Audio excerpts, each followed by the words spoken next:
only wash our hands ritually when we're eating bread.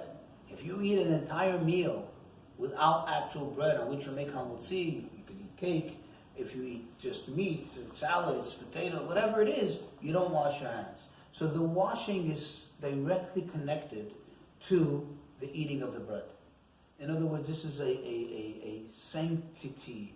This becomes a whole holy endeavor, whether it's Shabbat or the weekdays. Remember, we wash for bread, whether it's Shabbat or the weekdays. It happens to be that on Shabbat, and I was going to explain in a moment, one is required to eat bread in order to fulfill the mitzvah of eating the meals, which I'll get to in a moment. So what happens here is that when I'm washing the bread and I'm making a blessing on this ritual, but this is not a ritual which is exclusive in itself. Rather, it's connected to the eating of the bread. So it has to be attached to it. It has to be directly connected to it with all full mindfulness. The moment you talk about something that's not related, and I should even take it a step further, some people don't talk, but they start to get into the whole sign language conversation. The whole, Jews are very good at that. You can make a whole sale like that. You go, No. The moment you start doing that, you've taken your mind off of it. And remember, that bridge that's bridging you from the washing of the hands and the blessing to the eating of the bread, however big that bridge or small that bridge is, has now collapsed in the middle. So how are you going to get over the bridge? Now you got to go back to the beginning and wash again and make a new blessing if you make an interruption.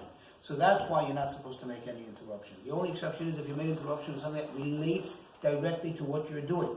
For example, let's say somebody washed their hands, made the blessing, and realized, and go, towel.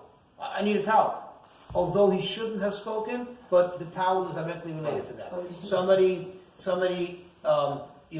came to the table after they washed their hands and realized, hey, where's this? Even if they said something that's not directly, but almost indirectly related, but it's related, where's the salt? Because you need salt for it. So that is still considered not to be an absolute interruption, but otherwise it is. And this brings us to the next thing. In order to fulfill the obligation of eating the meals on Shabbat, which I'll elaborate in a moment, one needs to eat bread. And that too, we see from the verses. Look in chapter 16, verse 15. Chapter 16, verse 15. Okay? Look on top of page 180. When the Jews saw the manna and they didn't know exactly what it is, what does Moshe say to them? And Moshe said to them, this is the bread that Hashem is giving to you to eat. Okay? This is the bread. And then later uses the expression double bread. So you see when it refers to the manna, it refers to it as bread. Okay? Now I want you to focus on, once again, on the verse that we had read previously, but it's worth going over again. Bottom of the page, verse 25. Chapter 16, verse 25. Remember when they found double portion and it came Shabbat, he says, today you're not going to go out, and the people didn't know they were apprehensive to eat in the morning, and I said, this is going to matter for later in our conversation. What do we do? Do we eat it? Do we not eat it? Moshe said to them, eat it today, for today is Shabbat to Hashem. Today you will not find the manna in the field. Now, 3 times in this verse it says, today.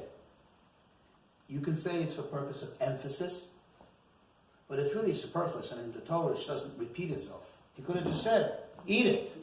That's it, eat it, or eat it now. Eat it today because you're not finding anything else. What's it? Because today you will not find anything else. He was hinting something. A very special mitzvah. This mitzvah, which relates to bread specifically, as I'll elaborate in a moment, and Shabbat. I just finished saying that you, in order to fulfill the obligation of the meals of Shabbat, one should, what we call wash for bread, wash their hands and eat bread, proper bread, hamotzi. Now, Shabbat, one has to eat 3 meals. Shalosh su'udot. 3 meals. And that, ideally, the breakdown should be Friday evening, receiving the Shabbat, accepting the Shabbat. Shabbat by day, after the Shacharit, Shabbat morning. And then later, Shabbat afternoon, according to the prevailing opinions, after Mincha. meaning towards the evening, after mincha. And where do we learn it out from? Because 3 times it says, in reference to Shabbat, today, today, today. Okay? Now, it's interesting that for the first 2 meals, certainly, hands down, no doubt, you need to have lechem mishnah, double bread. But when it comes to the 3rd meal, there's actually some debate in halakha whether you're obligated to have 2, make the blessing over 2 loaves, or it's enough to do it on 1 whole loaf. It's certainly you need to have a whole loaf because it's Shabbat, you don't just make it on a piece of bread, you make it on a whole loaf ideally. What is the basis of this debate? Well, it's another meal of Shabbat, so you need to have lechem mishnah. But the argument that says no, don't, is because if you do the calculation, instead of getting on Friday an omer, 1 omer, they got 2 for the 2 days. Each omer was divided, I said earlier, into 2 loaves, into 2 meals. So they had 1 on Friday, 1 Friday night for Shabbat, 1 Shabbat morning. So for those 3 meals, they had always an extra one sitting there. But for the last meal, that was the last one for the day. So they didn't have 2 loaves. So you don't need 2 loaves. And that brings us to another thing. It actually happens to be that when it comes to the 3rd meal, also there's difference of opinion as exactly what one is obligated to do, to eat, meaning, in order to fulfill this obligation. Certainly, it's, I guess, the easiest or most widely accepted is you have to wash for bread and eat a meal. However, in halakha, there's discussion, and Rabbi Shneur Zalman, the Alter Rebbe, brings it down. And I should say this is the Chabad custom, that we don't necessarily wash for bread and have a full meal, but rather we rely on something which could be substituted for bread or meal, which is like something like cake or cracker, something which is mizonot, or even a step down to eat something of significance like fruit or something. In other words, you have to eat something, okay? You eat something to commemorate this meal, but you don't have to necessarily eat a meal. The question is why? Why the difference in the 3rd meal? So I want you to look in the verse and you'll see that when it comes to the 3rd, today, what follows it? A negative. You understand?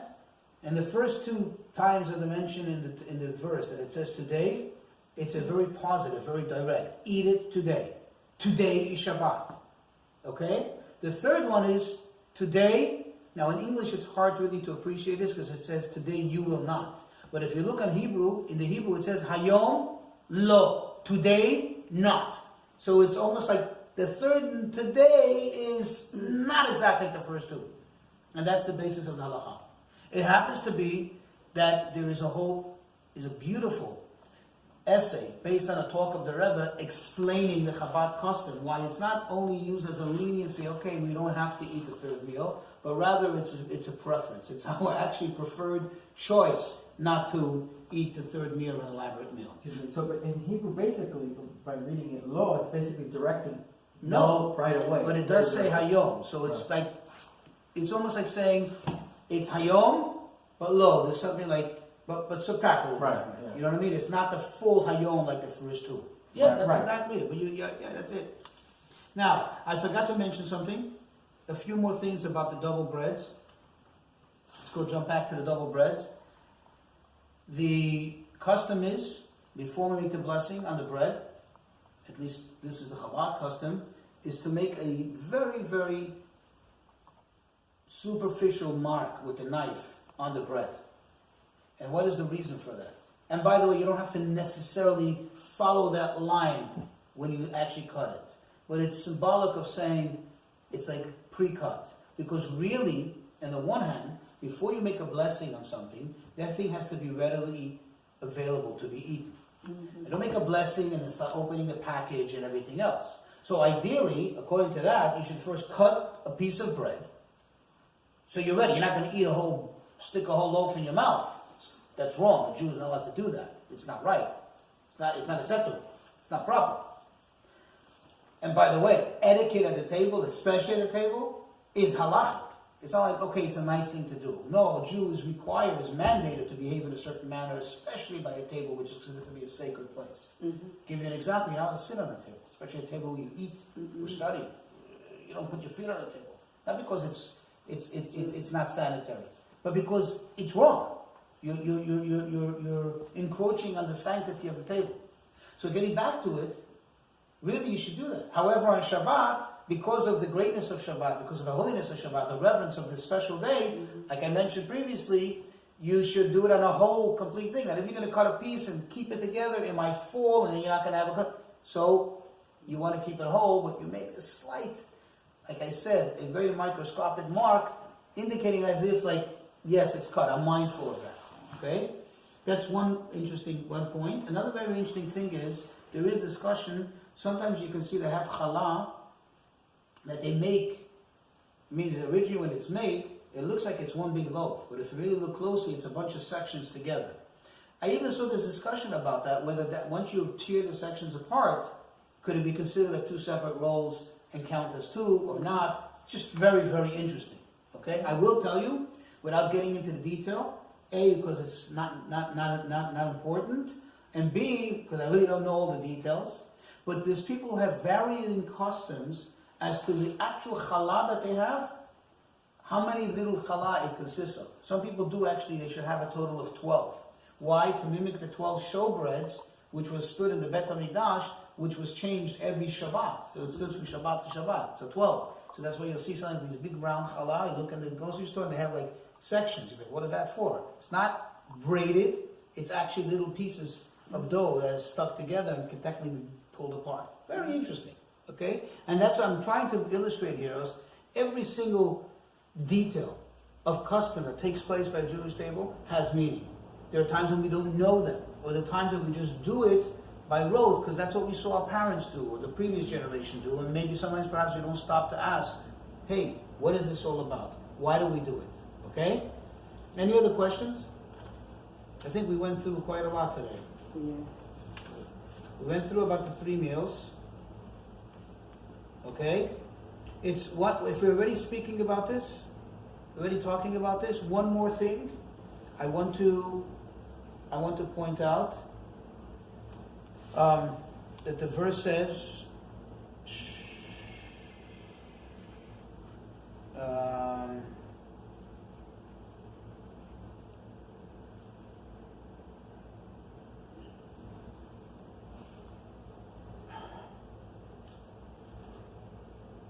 where is this? Vayom Hashishi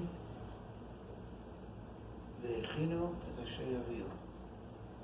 It says it will be on the 6th day, and they should prepare what they shall bring. Meaning that on Friday they had to prepare for Shabbat, and this actually has a halachic ramification. There is actually a mitzvah, and when I say mitzvah, obligation for one to prepare for the Shabbat. In other words, it's absolutely inappropriate to come Friday night and just, okay, so what am I going to eat for dinner tonight, for Shabbat? Even if maybe you have some meat, maybe cold cuts to eat in the fridge, and you have some fish, which is, well, one day we'll get to it, you should eat different courses in the Shabbat dinner, but that's not proper. One has to actually elaborately, actively prepare for Shabbat. In fact, early in the morning, early on Friday, not last minute, similar to what they did by going out in the morning to collect the manna. So already Friday morning they had the food for Shabbat. And look how beautiful it is. It's a mitzvah. So Hashem gives us the opportunity already on Friday. And in fact, I should tell you that in Halakha, it says actually that this obligation begins on Thursday. Why? Those type of foods that takes a while to prepare, it's really not of great benefit to get it on Friday morning, Friday midday. When are you going to have time to really prepare it well, and it should be tasty, especially if you think about foods that need to marinate, or need to cook long, and so on. So those type of foods you need to get on Thursday. Okay? But that's why it's just so beautiful when you go to a proper Jewish community, where you see the whole hustle and bustle Friday. I can't describe it in words. The smells, the seeing the people, the vendors selling flowers. People bring home flowers for Shabbat or do in the house. Like Maybe some people need to be let into the house, flowers, whatever the case is, to bring flowers for Shabbat, to make the house look beautiful, to make the house smell better, to bring nicer foods. We eat on Shabbat food that we would never eat during the week. Not only in the amount, but the kinds of foods. And I have to say something interesting if we're already talking about food for Shabbat. It says that the money that one spends on Shabbat and festival foods don't go into the account. And when I say the account, I mean I'm referring to, it says that on Rosh Hashanah, each person is already designated, right? Hashem designates for them an amount that they're going to have for the year. You're not going to earn a cent more or a cent less. A cent less unless you refuse to make your effort, but not a cent more. But the money, the expenditures that you give out for Shabbat, that's not in that account. Whatever you spend for Shabbat, Hashem promises it comes back. So Shabbat, you go out there, you go, why be cheap? Spend a little more, buy another nice piece of cake, buy another this. Now, another thing I have to tell you, and it's true, it's tested, and tried, the calories do not count on Shabbat. They start Saturday night. Right after Shabbat, they start to count. And with a vengeance. No way. Okay? With a vengeance. Okay? But the fact is, that's what I always say, Shabbat calories. Now, I will share with you just about the beauty of Shabbat food. A quick anecdote, a few quick anecdotes, and we'll finish with this. Not only is the Shabbat food supposed to be better, it actually tastes better. In our Parasha, Rashi implies on the verse 20, I think verse 22. I'm sorry. Okay, there's a Rashi that implies that the food of Shabbat tastes better. The food of Shabbat is different. In fact, the Talmud relates an interesting story that having Rabbi Yehuda, the Roman emperor that was his great friend, that he would come to him secretly. They had a secret tunnel where he would come to visit him. And later he actually converted to Judaism, covertly. And once he came, and Rabbi Yehuda is sitting by a table, enjoying dinner, and sat down, and he partook. And he tasted the food, and he was like, wow, this is amazing. Can we get the recipe for my palace? Of course. Now Rabbi Yehuda was very, very, very affluent. Besides being one of the greatest scholars of all times, he was also very affluent. In fact, the Talmud tells us that from the days of Moshe, there wasn't anyone like Moshe until Rabbi Yehuda that had both greatness in Torah and spiritual matter and riches. Moshe was also very, very affluent, especially after carving out the second tablets, which were made out of sapphire, and Hashem said, the rest is yours. He became very rich, more rich than all the other Jews who, as we find out in this week's Parasha, collected so much gold and silver and everything else, and yet Moshe was a step above them in terms of means. Rabbi Yehuda was the same. So, here was an emperor who had, obviously, a lot of money at his disposal. And here was Rabbi Yehuda. They weren't in competition, but the emperor was used to eating good foods. And suddenly this was like, wow. So he said, sure, you can have the recipe. Next time he came back, he says, I killed the chef. Why would you kill your chef? Well, he didn't follow the recipe because it didn't taste the same. It turns out the chefs were following the recipe. Rabbi Yehuda says, there's a spice that was missing. He says, what's that spice? That spice is called Shabbat. Mm-hmm. I am telling you, even the same Shabbat food, I can't put it in words. This is only, you need to see it to believe it. You need to feel it to believe it. The food on Shabbat tastes different. Mm-hmm. There's something. I thought you were going to say you got to taste it to believe it. No, I'm saying you got to taste. I said you got to taste it on Shabbat, and then you taste the same food a day later. It's not a matter of freshness. It's still very fresh, and in fact, sometimes you can even warm it up better after Shabbat. Because Shabbat you can't cook it. There's something amazing about the Shabbat food. Mm-hmm. There's something amazing about it. But again, we go back to the fact that it all has meaning. It's special. It's not regular. Exactly. And this is the beauty of Shabbat.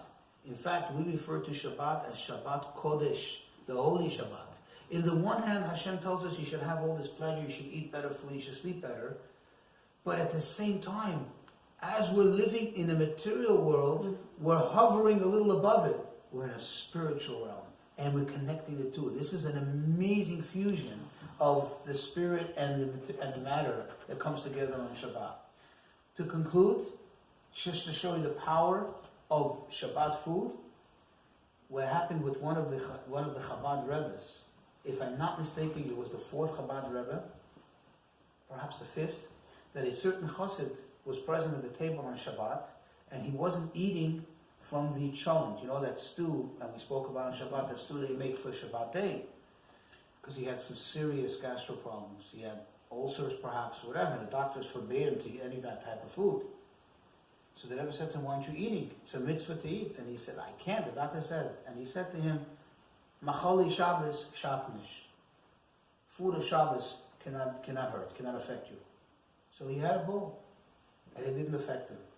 But he tried it again the next week, and he was in severe pain. So it tells us also, perhaps only when you're under the guidance of the auspices of the Rebbe that really knows how to infuse that food and give it the real Shabbos power that it really, really needs to have, that it doesn't affect you.